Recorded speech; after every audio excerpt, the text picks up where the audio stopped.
Should we make plans for our anniversary? Let's just pick something up from BJ's Wholesale Club. From BJ's? How romantic. Well, I was thinking... Bulk size mozzarella sticks? No, a vacation package to the Caribbean. Whoa! Can we afford that? BJ's Travel offers even better value than those discount travel websites. Plus, 110% best price guarantee. So yeah, we can. Visit travel.bjs.com to book cruises, vacation packages, car rentals, hotels, and more. Terms and conditions apply. See site for details. That's the sound of your next vacation. And it's fast approaching. Really fast if you're a BJ's Wholesale Club member. Because BJ's Travel offers better value than you'll find anywhere else on cruises, even from the cruise lines. And we back that up with our 110% best price guarantee. Plus, BJ's members can also receive up to a $500 BJ's gift card on qualifying cruises. Simply visit travel.bjs.com to set sail for less today. Terms and conditions apply. See site for details. First on film and entertainment, the shops are buzzing. That's that time of the year again. Any road rage? Well, we'll ask the two who might know. Peter Krause, are people angry or are they not? Or are they happy? Mostly happy, although I've noticed some very speeding drivers as I'm heading off to a couple of my radio shows, and it's just ridiculous. They're just having to get somewhere really fast. Well, Greg, I had to get some tomatoes. There were no tomatoes in the house. I got to say, tomatoes are right up there as my favourite vegetable. Are they a vegetable? Yes, they are. They're not a fruit, are they? Some of these things are very confusing for me, but there you go. You got tomatoes? Thank you very much indeed. They weren't. And okay, now I'm not sure whether this is legit or not. There is a certain type of tomato that I like. Okay, so it's the ones the trust tomatoes. I like them because they actually have a bit of a taste, whereas the others seem to be bland. Although there are all sorts of options these days, which is great. Now, having said that, when they are out in a supermarket, I should buy them from a greengrocer, but no, I buy them from the supermarket. Some of them are really soft, and I can't stand soft tomatoes. So I sort of place my finger strategically on the tomato before I buy it. Is that legit? What do you reckon, Greg? I need an opinion. Yeah. Don't stay mum, because that doesn't help me. Go on, what do you reckon? I have no idea what you're talking about, Alex. Hang on, don't you cook with tomatoes? Don't you eat tomatoes? No, I don't eat tomatoes. Oh my golly. I do. I like them. Yeah. Okay, so hang on. You don't like the taste of them, Greg? No. Okay. Peter, yeah, I can't turn to Greg. Do you see what I'm getting at? A soft tomato is sort of, yeah. Yeah, a bit too squishy. I agree. They should be a bit firmer. Correct. That's the whole thing. Now, okay, so what is this is a really strange way to start an entertainment spot. There you go. What is your favourite lunch? Presumably a sandwich lunch. What do you put in your sandwich? Tomatoes and pastrami. And pastrami, okay. And what sort of bread? Standard white bread, although sometimes I get a croissant. That tastes delicious. It does indeed. Okay. Greg, do you eat sandwiches? Yes, I do. Usually some sort of lunch meat, or else I have or I toast them. Very good. But only meat, or do you have a vegetable in there as well? Not really. Mainly meat, and then sometimes cheese. Yep. Fair enough. Okay, so here's my favourite for what it's worth. There are two. One, firstly, grain bread, preferably sourdough. Secondly, so sourdough grain bread, no sauce, no salt, no pepper, no margarine, no butter, right? Nothing of that nature. Only avocado, tomato, lettuce, and carrot, right? Or peanut butter. It's got to be crunchy, and the same vegetables, and lots of tomato. Now, you don't do that the day before. You do it fresh. And then I don't mind toasting the sort of bread eater. I agree. I think toasted goes well. So there you go. That's my combination. I'm not a meat guy. I eat chicken, but I don't really like any other meat. So yeah, I'm sort of, I don't know what you call it. And in terms of fish, I don't really like fish either. I like prawns. And prawns are great at the moment. Really fantastic. Anyway, talking about things that are fantastic and otherwise, it is time to talk some movies. So We've got 8. Goodness. Oh, hang on. We can keep on going if you like. Don't get on me. My God, Master Film Food Australia. Exactly. We haven't even gone into sweets, right? Okay, that's it, Greg. You've done it.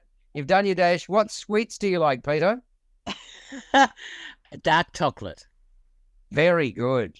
Well, it's supposed to be better for you than I must admit, I prefer the taste of the sort of milk chocolate. Are you a chocolatier, Greg? I'm not a chocolatier, but I do like eating it. Very good. And dark, light, white, what do you like?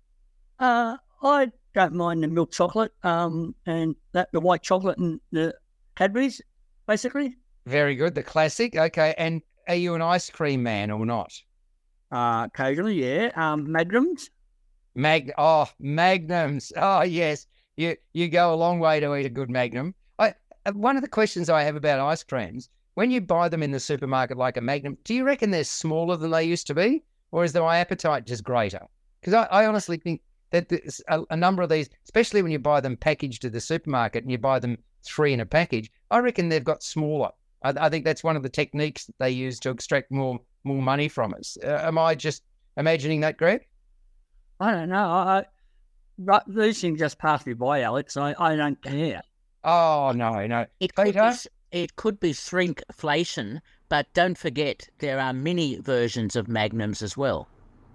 Yeah. There are many versions of Magnums, but also the fresh ice cream when you go to an ice creamery and you buy the salted caramel is very, very nice, but I love my chocolate. I must admit, chocolate fudge, any other form of chocolate, but I don't mind strawberry and vanilla either. So that's the Neapolitan, the traditional, and honeycomb. There is and what's the one without milk? The gelati. Gelati's yummy, very, very nice. All right, unless you've got any other recalcitrant remarks, we are now going to talk movies, and we are going to talk about.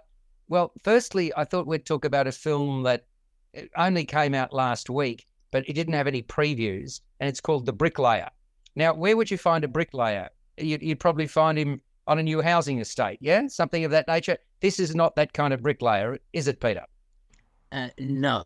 No. Well, I got to say that it's an MA-rated movie, right? And it runs for 110 minutes. And the first question, just who is not corrupt, right? That's where the starting point. That might be the question best asked in this action thriller. The CIA is in the firing line, literally and figuratively, because somebody's blackmailing the agency by assassinating foreign journalists and making it look like the CIA is responsible. And that someone appears to be a character called Radek, played by Clifton Collins Jr., formerly on the payroll of the CIA, who lost his family, went rogue after the agency turned on him. And now the body count is growing in what has become an international conspiracy. The USA reputation, well, it's being shredded. The CIA is at risk of imploding. The agent who identified Radek in CCTV footage is a supervisor called Kate Bannon, supervisor at the CIA, played by Nina Dobrev, who has no field experience. Now, there is an arrogant agency heavyweight called O'Malley, played by Tim Blake Nelson, and he's got to nip the situation in the bud before the fallout becomes insurmountable. And to that end, he pairs Kate Bannon, with a brilliant but rebellious operative who he prevails upon to come out of retirement. He is the one known as the Bricklayer, a.k.a. Steve Vale, played by Aaron Eckhart, because laying bricks, by the way, appears to give him solace. That's why he's known as the Bricklayer. And he carries his tools with him wherever he goes. So it doesn't matter whether he's on a job for the agency or whether he's actually laying bricks, which he does. All roads lead to Thessaloniki in Greece. And it's there that Vale throws the rulebook out the window. Reconnecting with his former life partner and now head of station there, Ty, played by Ilfanesh Hedera. On his side is his former comrade in arms, Patrizio, played by Oliver Trevina. Vale knows Radek, the rogue, very well because he used to be his handler at the CIA. And he also fears that wet behind the ears Kate will be a severe liability in trying to find Radek and bring him down. Indeed, Kate makes several missteps, but the unlikely pairing may be the only thing that sees both of them through to the finish. There's lots of violence, lots of bloodshed, and this is your typical knockdown, one man against the world actioner. Suffice to say, it's Rennie Harlin, the guy who was responsible for directing Die Hard 2, among other films, in the director's chair for this particular movie. And it's based on a 2011 book of the same name, written by Noah Boyd. And the plot, well, it's got all sorts of convolutions. As a result, it becomes difficult to follow. What underlines it, though, is straightforward. The idea of opposites attracting, namely the bricklayer and Kate.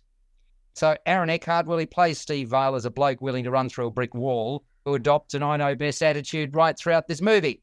And along the way, he readily disposes of dozens of thugs, bouncing back in seconds, even after being shot and pounded.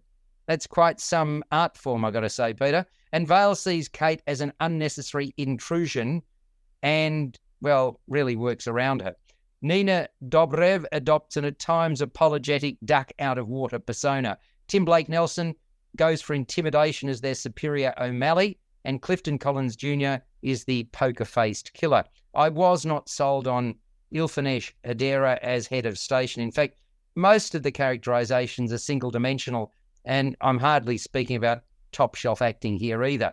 Still, it lays it on thick when it comes to high-octane action, and I dare say that's what cinema goers attending this one would be wanting. The plot, such that it is almost an excuse to turn on the vitriolic tap. That is The Bricklayer. Peter. Rennie Harlin's subpar James Bond-like action thriller is a completely muddled affair. The two screenwriters who have adapted the novel have obviously are very confused about whether the CIA is a villain or whether it's a positive force, and the various people involved with it double agents or perhaps could be pro or anti-CIA. The whole thing is just a ridiculous flag-waving American spy sort of drama, which has no rhyme or reason apart from the action sequences, which are over the top, over choreographed, and ludicrous to say the least. I must say I found The Bricklayer quite a yawn and should have gone straight to DVD rather than into a cinema. Yeah, look, I gather that when I spoke to the publicist about this one, it was the commentary that it needed to get a short cinematic run, and that's kind of what happened here. Look, I thought the action sequences were what I anticipated. You've got a bloke who takes out a dozen others, and as I said, got shot and not more than once, and got beaten up and stabbed, and God knows what else happened to him. But in reality, they never laid a hand on him because he seemed to get up and continue on his merry way. And I mean, there's been many movies like this, and you go back to Die Hard and films like that, but they're done better than The Bricklayer. I thought, look, if you go along knowing what to expect, it's just, as you rightly say, an average or perhaps below average sort of thriller actioner, and I'm going to pass it. But I'm just going to pass it. I'll 5.5, 6 out of 10. MA rated 110 minutes for The Bricklayer. What about you, Peter? You'll fail it? Yeah, this is no John Wick by any stretch of the imagination. I barely gave it 3 out of 10. Really? Well, in terms of, okay, so we've mentioned a couple, Die Hard, John Wick. What other franchises or movies of this nature would you put in the same category? Greg, you can jump in here, and I know you haven't seen I'd put Taken. Taken, yes, that's absolutely, yeah, it's good. It's another one. Any others that stand out there? There's now 3 others that we've mentioned. But The Bourne series. Very good. Yeah, exactly. And well, I suppose it's not. What about the Mel Gibson and Danny Glover? Lethal Weapon. But yeah, Lethal Weapon. But that's a dual effort rather than an individual one. So perhaps They just bring new characters in each subsequent entry with Rene Russo, Joe Pesci, and Chris Rock's characters. Yeah, that's true. That's true as well. Yeah, I mean, look, it's a time passer. I think that's the way you'd put it, Peter, wouldn't it? It passes time, but it's not one you should necessarily rush out to see. But if you like action, there's no shortage of that. Correct? Correct, and that's what Rennie Harlin is good at. It's just a shame he has such an awful plot to deal with. Yeah. Look, I now want to go to a couple of animations because they're pretty good. Migration being one of them. G-rated, 91 minutes. Fun-filled animated family adventure. Focuses on a family of 4 wild ducks. Now, did you know that wild ducks are known as mallards, Peter? Yes, I did. Okay. Only that too. Pardon me? Only that too. Oh, did you? I'm sorry. Maybe I didn't grow up with a proper education. Is this common, Greg? Is this common knowledge that wild ducks are mallards? Because I'm sorry. Have you ever watched the TV series NCIS? David McCallum's character was Dr. Mallard, and they called him Ducky. And that's why. Wow. Okay. You learn from watching crap TV shows? I mean, good TV shows? Thank you very much. No. I'll do my maths or my bachelor's. There's my crap television. That's far more crappy than NCIS. Which Alex, I understand you're not knowing about mallards. You're too busy cultivating your tomatoes. Absolutely. Yes. Thank you very much. It's just stuck to the issue anyway. Look, I could give Greg an egg for that. Okay, so basically, getting back to migration, Father Mac, voiced by Kumail Nanjiani. What was the movie that he was his sort of breakthrough? I've gone blank for Kumail Nanjiani. Peter? Was it The Big Sick or Yeah, White Castle? Yeah. Big Sick, yeah. Okay, but that'll probably identify him to those people who've seen The Big Sick, of course. Father Mac takes a safety-first approach, doesn't want his 2 children to stray from the pond in New England where they live. And to ram home that message, he tries to scare son Dax, voiced by Casper Jennings, and daughter Gwen, Tressie Gazal, into submission. His wife, Pam, voiced by Elizabeth Banks, is none too happy about that because, like their son, she'd like to explore the world beyond the pond. They nearly get the chance when Dax befriends a bird in a migratory flock heading for Jamaica that rests on the lake. But again, Dad Max steps in to spoil the party. Finally, though, that changes after Uncle Dan, the voice of Danny DeVito, drops in and inadvertently reinforces what a dull life he has led. So, off the family set with Uncle Dan in tow, only to be met by a series of challenges. They fly headlong into a wild storm and are met by hungry, aging herons before confronting the pitfalls of New York City. They fall foul, if you pardon the pun, of pigeons and incur the wrath of a persistent and volatile chef.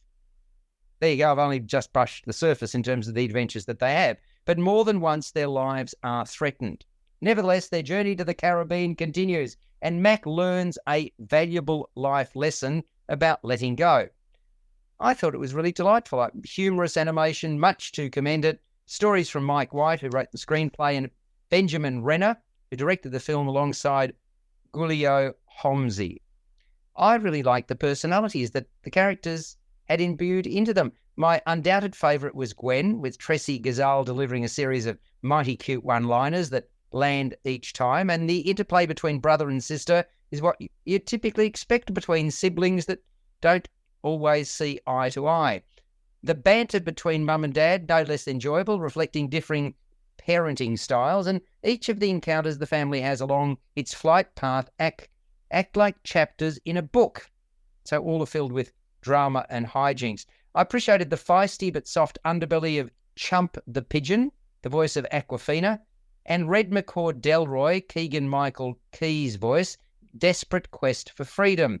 I thought the production values were very good too, and Migration is visually appealing, it's energetic, it's engaging from start to finish, genuinely good-natured family film that can be enjoyed by youngsters, their parents, and their grandparents, Peter. I agree. I think it's quite an enjoyable film about being a duck out of water, so to speak, Very and good. and migrating to or going elsewhere and having an adventure and not being so stuck in the mud and remaining in the same place forever. So I like that. I like the family dynamics. I think some of the situations they get into, one in particular about killing ducks and so on, is fairly dark, and I think very young children might get a little bit upset by this. But I think for older children, certainly, and families generally, I think this is a very enjoyable animation for the school holidays. Exactly. Look, I'm giving it a 7.5 out of 10. I enjoyed it. G-rated and 91 minutes. What are you giving it? Look, I liked it. It was good. I gave it 6 out of 10. 6 out of 10. And Greg, what films have you seen that open on Boxing Day? Let's go for one of the others before we get the other animation if you haven't seen it. Well, I've seen Poor Things, which you talked about last week. I've seen One Life, which you reviewed earlier, and I've also seen Crypt Defiance and Anyone But You. Anyone But You. Okay. Well, Anyone But You opened this week. So let's go for Anyone But You now and have a chat about that. It's on Boxing Day. Oh, sorry, it does. You're quite right, Greg. I got mixed up with the Bricklayer. For some reason, the titles are very similar, aren't they? No, they're both lightweight romantic comedies, yes. Yes, exactly. Okay, I'm sorry, folks. Ignore what I said and listen to Greg. Anyone But You, MA rated, 103 minutes. It's really a sort of adaptation of Shakespeare's Much Ado About Nothing, a very loose adaptation, I might say. It's a modern fantasy rom-com. So you've got a law student called B, played by Sydney Sweeney. Now, did you know Sydney Sweeney was as big as she was? I mean, I've read all about her on social media incessantly over the last couple of weeks. Did you know that, Greg? No. Did you know that, Peter? Yes, I think because she was in that film about being a spy or a secret agent or whatever, and she was so good in that film. Well, hang on, is she in White Lotus or something as well? I don't know. No. Oh. It's the one where the police arrested her for Reality. Reality. Thank you. Okay, very good. I didn't see Reality, so and I stay away from Reality. So anyway, having said that, there's a lot of dad jokes in this episode. Anyway, the B meets Ben. It's sort of like the Flower Pot Men. Anyway, B meets Ben. Ben, played by Glenn Powell, in rather unusual circumstances. She sort of ducks into this coffee shop, which is meant to be in America, for a call of nature. But the rules of that establishment, and this is not uncommon, are that you can't use the bathroom unless you buy something. I understand that, but I still have a thing about that. If you got to go, you got to go. And, unless you're a disreputable sort, it's sort of a bit churlish not to allow somebody to use a bathroom. Or am I being, do you think I'm being reasonable or not in terms of that thought, Peter? I think you're being reasonable, but the opening sequence where she's not allowed to use the bathroom, she's in a public square where there's lots of other shops. There'd be a public toilet, easily accessible. Oh, excuse me. You stop taking this literally. You go in, good God, man. You go into a shop, you want to go and pee, and they say no pee unless you pay. You pay. You're liking this? Then when you got to go, you got to go. And then when you say, oh, I'm happy to buy something, there's a long queue. So before P comes before Q. Well, POQ. Yeah, exactly. Right? So fortunately. This is a pretty P-weak argument. Oh, thank you very much. So fortunately, the guy at the front of the line, Ben, recognises the awkwardness of this situation where B wants to pee and is chivalrous. And that results in what amounts to this picture-perfect first date from both of these people's perspectives, right? That is until B catches out Ben trash-talking her to his roommate, whose name is Pete, played by Gatta. That's his name, G-A-T-A, right? Fair enough. After that, not surprisingly, B does not want anything to do with Ben. Then we cut to 6 months later. Unexpectedly, they bump into each other again at a pub. And that's where Pete's sister, Claudia, played by Alexandra Shipp, introduces her new girlfriend, Hallie, played by Hadley Robinson. B and Ben proceed to hurl insults at each other, as you would. Then we cut to a further 18 months on, so 2 years after they first met. They come together again, this time in Sydney, Australia, where Claudia and Hallie are about to get married. The tension between the two, Ben and B, remains, and keeping the peace will be no easy feat. Still, there's no denying their fighting attraction, with emphasis on fighting. And the situation's made more awkward because also attending is Ben's former flame, Margaret, played by Charlie Fraser, and B's recent ex, Jonathan, Darren Barnett.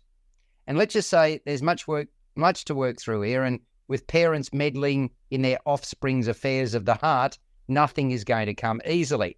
So, look, it's cheesy fun. It's light-hearted, it's buoyant, some smart one-liners and side gags, starts with a laugh, and the smiles continue throughout. Nadine, my wife, absolutely thorough. She likes this sort of movie a lot.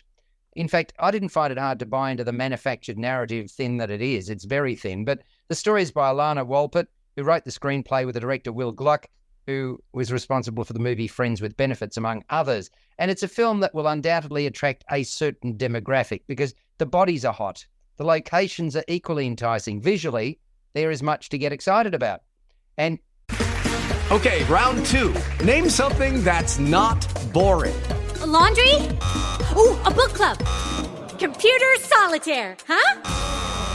Ah, sorry, we were looking for Chumba Casino. That's right, ChumbaCasino.com has over 100 casino-style games. Join today and play for free for your chance to redeem some serious prizes. ChumbaCasino.com. No purchase necessary. Void where prohibited by law. 18+ terms and conditions apply. See website for details. Judy was boring. Hello. Then Judy discovered ChumbaCasino.com. It's my little escape. Now Judy's the life of the party. Oh, baby, mama's bringing home the bacon. Whoa, take it easy, Judy. The Chumba life is for everybody. So go to ChumbaCasino.com and play over 100 casino-style games. Join today and play for free for your chance to redeem some serious prizes. ChumbaCasino.com. No purchase necessary. Void where prohibited by law. 18+ terms and conditions apply. See website for details. I mean, tell you what, Sydney looks damn fine. It really does. The settings are terrific. There's no denying the chemistry. And I think there is chemistry between Sydney Sweeney and Glenn Powell. Now, this is an interesting one because if you do follow the socials, when this film was being shot, there was real speculation that these two were a real item, even though both of them had other partners at the time. But now people are saying, oh, there's no chemistry on screen. I'm sorry, I think there genuinely is. Each of them also has no trouble inducing hilarity at their own character's expense. And look, the movie plays up and cashes in on stereotypes. Case in point is Margaret's meathead Ocker boyfriend Beau, role filled by Joe Davidson. Brian Brown plays Ben's quintessential laid-back Aussie dad. Rachel Griffiths is more of a well-meaning but intrusive mum-to-be. It's sexy, it's edgy, it leaves it all on the screen, nothing deep and meaningful here, just pretty-looking lightweight fare. Look, it's if I put it simply, giggle and pash on a Hollywood budget, Gregory. If you want to say that, yes. It's a formulaic, predictable rom-com. And as you said, it's shot in and around Sydney, and Sydney looks great here. It taps into the familiar tropes of this genre, though, without adding anything particularly fresh or original, which a lot of people apparently don't mind. They know what to get. It's a bit raunchy at times there, as you said, and it wears its 80s and 90s rom-com influences pretty well there. But I thought sometimes there were a couple of moments that were tonally uneven. Some scenes fell flat, and there are even a couple of places where the film ground to a halt while it was waiting, as though it was waiting for inspiration. But I like the idea that it's an update of Much Ado About Nothing there. The two leads are named after the main characters from that play there, and there's several little Shakespearean quotes strategically placed throughout the film, on the sand, on a building, all that kind of stuff as well. Jenny Ruhlman shot the film, and I think he highlights the sights of the cities, especially the beaches, the Harbour Bridge, and the Opera House, and makes it shine and gives this material a glossy surface. I agree that Powell and Sweeney make for a cute couple and have a palpable chemistry there, and it looks as though they enjoyed playing against each other and delivering some snarky dialogue there. Brian Brown, again, laid back, as you said there, And I thought Joe Davison was funny as the handsome but clueless surfer himbo. And Griffiths and Mulroney appearing together for the first time since 1997's My Best Friend Wedding. They obviously trade on the goodwill they earned from that rom-com there, and people are willing to overlook a few of the slim characterizations from here. Yeah, I mean, I thought Dermot Mulroney wasn't, didn't do much for me, I've got to say to you, Greg. But there you go. Peter, what about you? Did you find anything amusing about this, or are you a curmudgeon? I'm a curmudgeon. Oh, that's a silly question, rhetorical. Yeah, go. Thank you very much. Look, I mean, it's obviously an extremely contrived sort of film, and it was contrived mainly to show off the two lead actors and also to show off Sydney, Australia. But the Much Ado About Nothing idea or storyline or basis for the film, I thought was hammered far too much, to the point where we even had to have a flashing sign near the end of the film which said "Much Ado About Nothing." Yeah, got it. Look, you got to hit people over the head, because there was signs throughout this one, weren't there? Really, there were too many signs. Many of them. Maybe they should have said, "We are actually now screening a movie." That would have been nice. That you could have had those words in there as well. Or perhaps just have exit so that people can leave before they have to experience the plot. Actually, one word isn't enough, because some people just won't get the meaning. Okay. All right. Let's go back to this. I mean, this film obviously wanted to encourage me to go back to Shakespeare's source material, which was much more intriguing. This is so overly contrived and obvious that it was unfortunate for me that I thought, we know where this is going. Let's have some fun along the way. And there wasn't much. That's the problem I had with this film. I thought I laughed. So over the top. Yeah, I laughed. Nadine laughed. No, I think they're genuinely. It depends on your attitude to it, Peter. I honestly mean that. I think that if you've got a predisposition for slapstick type humour, you might get more out of it. I understand fully where you're coming from, because it's extremely contrived.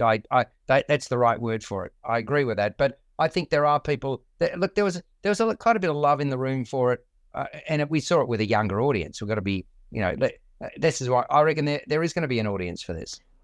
Of course there will be, and that's perfectly fine. But this is my reaction. And Sure. How many times can you fall into the water and be rescued?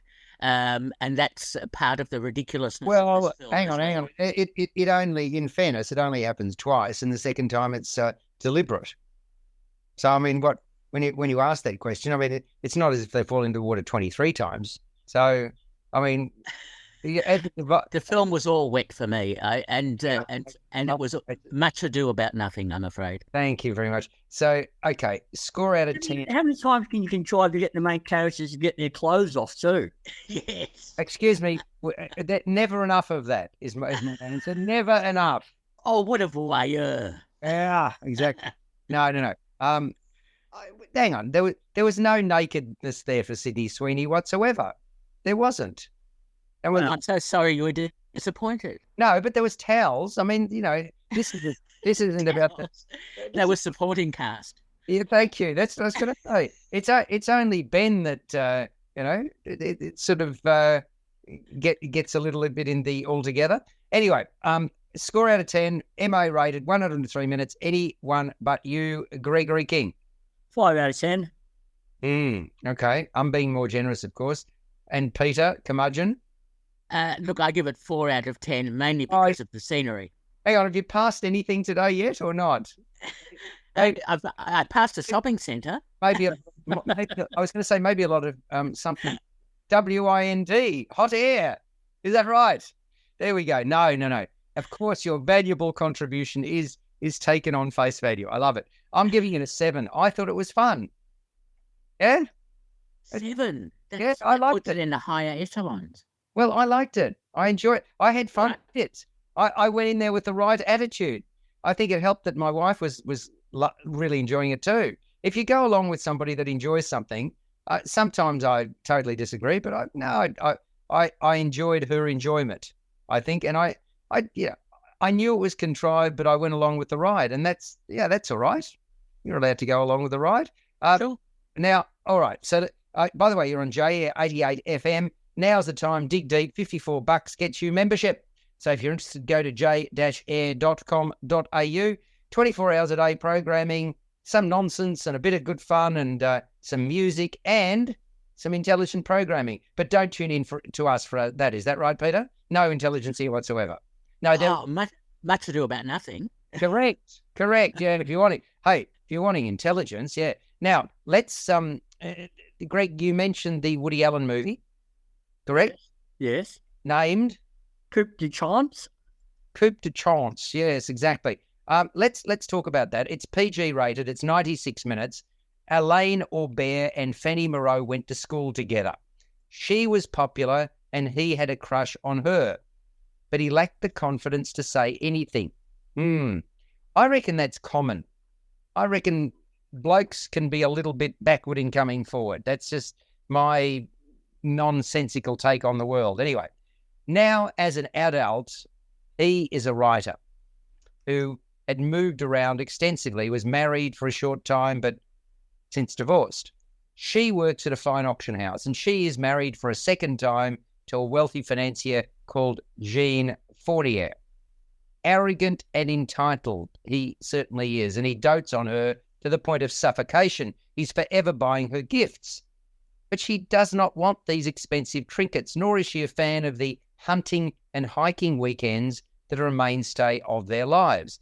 So in short, her second marriage has fallen into a bit of a routine that really doesn't satisfy her. And then, by chance, Aubert spots Fanny. Spots her in the street on her way to work and starts up a conversation.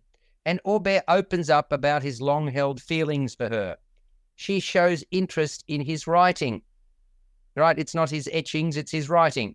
And a succession of lunchtime meetings and more follows. Now, Jean suspects that his wife's having an affair and acts upon his impulse. There we go. Doing some sleuthing of her own is Fanny's mother, Camille. Now, okay, this is a comedic drama. It follows a reasonably predictable path until midway through, at which point the screws are turned. And further, a twist in the tale gives the story a bit of extra bite. It's Woody Allen's 50th movie. It's not as clever as some of his best work, although it still has his imprimatur stamped all over it. There's a flurry of verbiage, there's appealing settings, there's subterfuge. And Allen ensures the audience's sensibilities are clearly with Fanny as she regains her joie de vivre with Aubert. Now, warmth, yeah, there is. Moral quandary in Lou Delage's portrayal of Fanny. Yeah, quite nice. Neil Schneider brings an artistic temperament to Aubert. Melvin Poupard is precocious and scheming as the second husband of Fanny, whose name I mentioned to you earlier, and I've just gone blank. But there we go, as Jean.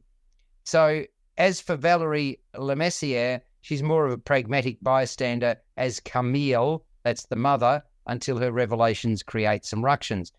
Look, if you stick with it, you do have a bit of a payoff. It's what I'd best describe as a pleasant, lightweight distraction, coup de chance. What do you think, Greg? It's interesting that Woody Allen's actually shot this film in France, because he's still on the nose in America, apparently, but he's still revered in France. And I think it's a pretty bold move for him to shoot the film in French dialogue as well, using subtitles there. I quite enjoyed this up to a point there. It's not a breezy comedy that you'd expect from Woody Allen, more of a light drama about infidelity and murder, and it's more along the lines of some of his earlier films like Match Point and Crimes and Misdemeanors, with their noir-like stylings there. Although there's lots of typical Woody Allen touches here, plenty of throwaway quips, and lots of philosophical musings on life and fate and the role that luck plays in shaping our lives there. And it does build a bit of tension as it heads towards this unexpected climax there. And I thought the bouncy jazz-influenced score was enjoyable, and the film's been beautifully shot by veteran cinematographer Vittorio Storaro, who uses bright autumnal colours and gives the material a warm ambience there. And I thought the performances from the cast were also quite good. Okay, so you probably, I mean, I'm going to give it a reasonable mark, but you liked it, I think, a little bit more than I did. What about you, Peter? I actually like this very much as well. Coup de chance, or stroke of luck, as it's been subtitled, is Woody Allen's drama, which and he does it really well. I mean, as Greg mentioned, Match Point, Crimes and Misdemeanors, and of course Interiors. I think. Audiences don't recognise necessarily that apart from being a comedy performer and filmmaker, he also does some very effective dramas. And I thought this one was very effective indeed, especially with the twists that come in the second half of the story. I mean, he's shot films before in France, but not completely in the French language. So it was interesting to see him do it in this way, probably reflecting on French cinema, which is very good at these sort of twisting drama thrillers. I was very impressed by it. I think the acting is top-notch, and I think it is very well shot, as Greg said. And overall, I really enjoyed this film, right up to the twist ending. So, yeah, I recommend it. Okay, well, it's rated PG. It runs for 96 minutes. Also opens on Boxing Day. Score out of 10, Greg? Oh, look, 7. 7 out of 10 for Coup de Chance. And by the way, it's the translation again, Peter? Stroke of luck. As in whips, chains, and leather underwear? No, sorry. Different form of stroking. Yes, thank you. Okay, score out of 10 from you, Peter. This discussion is turning into a R-rated sort of turn. Look, who's the guy who got into that? The Shades of Grey guy. What's his name? The 50 Shades of Grey. Christian Grey. Yeah, but no. Who's the original whips, chains, and leather underwear? The person associated with that. Oh, what's his name? Going back. Time. Oh, the Marquis de Sade. Marquis de Sade. That's it. Thank you very much. Oh, phew. Okay, score out of 10 for Coup de Chance. Yes, I was there with the Marquis at the time. You were. Significant events in the history of the world you were alive to. I know that. Whenever I see you, I'm amazed that you're still standing. It's extraordinary. Well, I just got whipped into shape now. So, all right. Now, look, I agree with Greg. I give Coup de Chance a 7 out of 10. And I agree. I'm giving it a 7, but I didn't think of as much of it as you guys did. So there you go. See, it just shows that I'm very generous with my marks. I think that's what it shows more than anything else. Now, let's now turn to there are 2 animations that are opening on Boxing Day, and we've talked about one of them. The other one is Wish, and I suppose this goes back to the nostalgic Disney. That's the sort of nature of the beast here. This one's PG rated. It's 95 minutes. And I mean, I suppose the premise, make a wish and have it instantly satisfied. If only it were that easy. It's not that straightforward in this Disney animated feature. What happens is a particular man who studies the magic of the world, whose name is Magnifico, the voice of Chris Pine, becomes a mighty sorcerer and king. He built this great castle on an island to where anyone can come and feel safe in return for the king holding on to their wishes for safekeeping. Right? So they feel safe and the wishes are given to the king. And from time to time, the king then holds wishing ceremonies and grants a small number of those wishes. Mind you, in some cases, including Simon voiced by Evan Peters, the real essence of who a person is dissipates when they hand over their wish. And further, all memory of every wish vanishes the moment it is gifted to the king. So suddenly it's in his safekeeping, but you don't know what you wished for. A bright and bubbly 17-year-old named Asher, voiced by Ariana DeBose, is about to be interviewed by Magnifico to become his apprentice. And her father, Asher's father, a philosopher, passed away when she was only 12 years of age, but told her everyone is connected to the stars. She would like nothing more than to see her grandfather Sabino's wish granted on his 100th birthday. Sabino, voiced by Victor Garber. But when she puts that to Magnifico, his mood changes immediately. And he says it's far too dangerous to enact this wish because of the potential consequences. And the same goes for most of the other wishes that he's holding. So Asher quickly comes to realise that Magnifico has in fact stolen people's dreams to maintain power and control. And it's only when Asher wishes upon a star that light is shone on her and the rest of the kingdom, and a world of possibilities opens up. So that includes hearing all the animals of the kingdom. It's called the Kingdom of Rosas, and this includes Asher's pet goat Valentino, voiced by Alan Tudyk. It includes hearing all the animals speak English for the first time. Magnifico is enraged. He plots to control the morsel of growing light that's known as Star. So it's left to Asher to continue to stand up for what's right. Look, cute characters, bright animation, it's eminently watchable. Not as engaging or endearing as the best of Disney, I didn't think. I can only put that down to the plotting that, well, didn't resonate as much for me as it could have. Asher's inherent goodness, her willingness to fight for what's fair, makes her aspirational and a role model for the little ones. She dares to dream big picture. And as with many of Disney's sidekicks, Valentino's given some cute lines, although overall I would have liked more laughs than I got. Magnifico takes his place alongside other studio villains when he embraces forbidden magic and his eyes turn green. Star makes her mark in a communicative but non-speaking role, being a beacon of hope. And in that regard, she harks back to what I mentioned at the outset, the nostalgia upon which Disney was built. Look, I didn't think Wish was Snow White or Cinderella or Sleeping Beauty or The Lion King, Aladdin or Frozen, but it still has some moments to savour. What did you think, Peter? I was actually unimpressed by this film, and it disappointed me greatly, especially as it was meant to celebrate 100 years of Disney animations or Disney films. And what disappointed me was the muddled storyline, which I think young children are going to be totally confused about.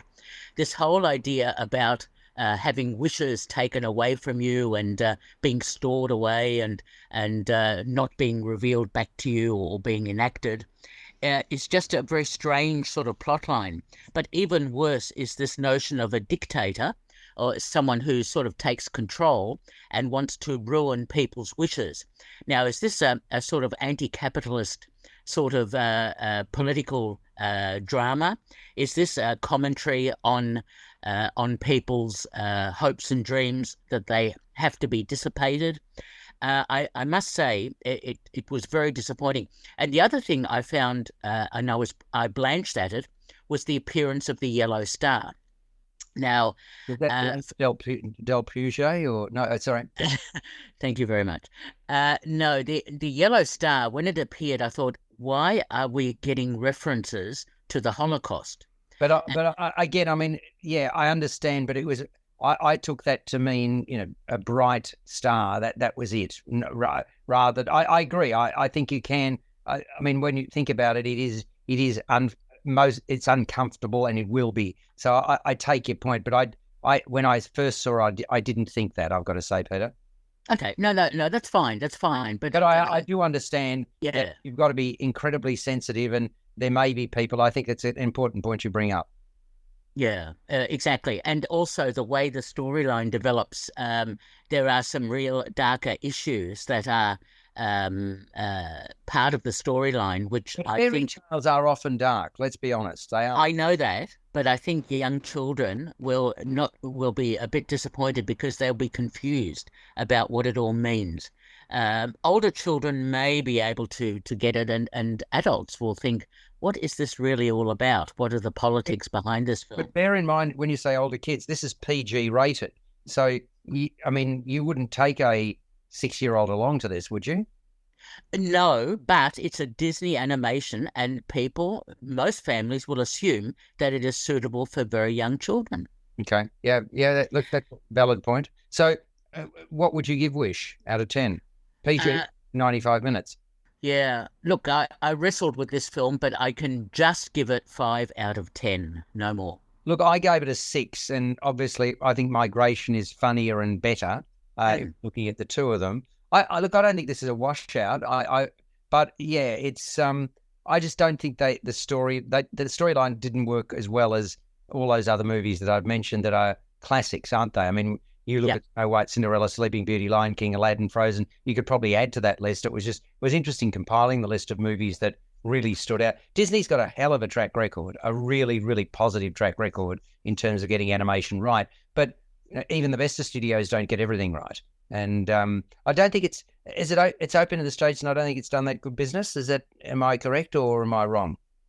I'm not quite sure. Haven't seen the box office for it yet. Okay, so maybe I've invented that, and please don't take that as gospel. I think it's still worth seeing. I wouldn't say don't visit it.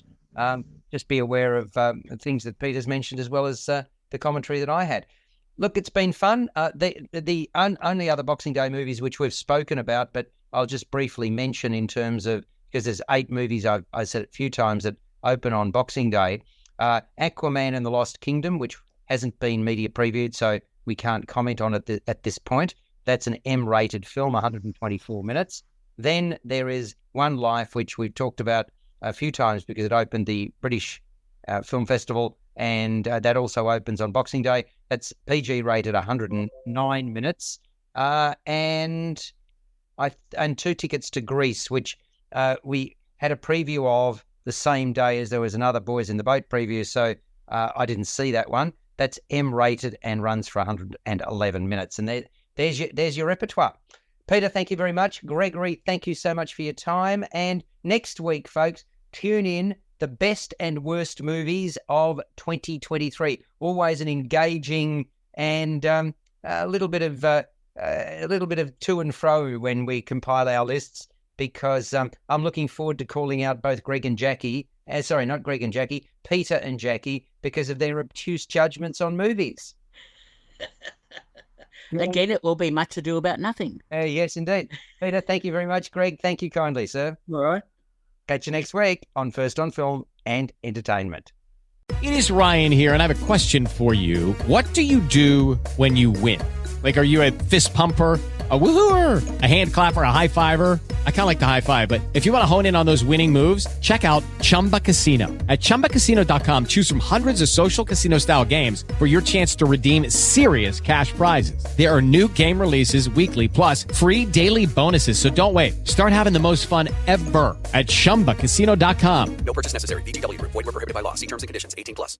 David's Bridal, where brides and bridesmaids get fabulously dressed. We let our friends pick out what we wear, show off our dance moves, obsess over every little detail, hold your hand through it all, smile bravely when it's time to let go. Make your dreams come true. The things we do for love, only at David's Bridal.